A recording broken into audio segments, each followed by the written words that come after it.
मुंबईकरांना दिलासा देणारा अर्थसंकल्प. मुंबई महापालिकेच्या 2025-26च्या अर्थसंकल्पात कोणतीही करवाढ नाही.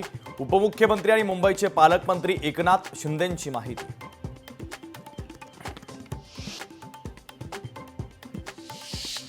दोन 2026च्या पावसाळ्यापूर्वी मुंबईतील रस्त्यांचं काँक्रिटीकरण पूर्ण होणार. मुंबई महानगरपालिकेचे अतिरिक्त आयुक्त अभिजित बांगर यांची माहिती.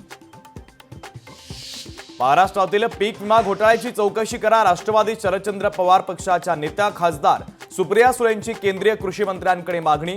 चौकशी करण्याचं शिवराज सिंह चौहान यांचं आश्वासन. मंत्री धनंजय मुंडे यांच्यावर अंजली दमानी यांचे पुन्हा काही गंभीर आरोप. कृषी मंत्री असताना नॅनो युरिया आणि डीएपी सह 5 वस्तूंच्या खरेदीमध्ये घोटाळ्याचा केला गंभीर आरोप. वर्षभरात धनंजय मुंडेंनी शेतकऱ्यांचा अफाट पैसा खाल्ला. अशा व्यक्तीला मंत्रिपदी ठेवावं का, हे देवेंद्र फडणवीसांनीच ठरवावं. अंजली दमानी यांचं वक्तव्य. मला बदनाम करण्यासाठी माझ्यावर सनसनाटी आरोप. सामाजिक कार्यकर्त्या अंजली दमानी यांच्या आरोपांनंतर मंत्री धनंजय मुंडेंचं स्पष्टीकरण. अंजली दमानी यांच्या आरोपांवर विश्वास राहिला नाही, मुंडेंची टीका. अंजली दमानी यांनी बदनामी करण्यापेक्षा केलेला आरोप सिद्ध करावा. त्यांना पुन्हा राजकारणात यायचं असल्यानं सनसनाटी आरोप. मंत्री धनंजय मुंडेंचा दमानी यांवर पलटवार.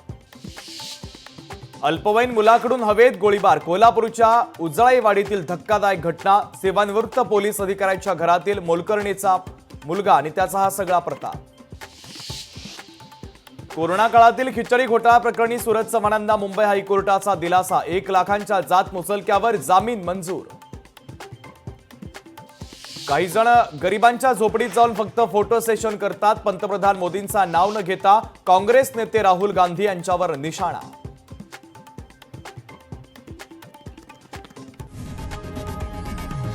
लोकशाही मराठी ऐका, पहा, जागरूक रहा.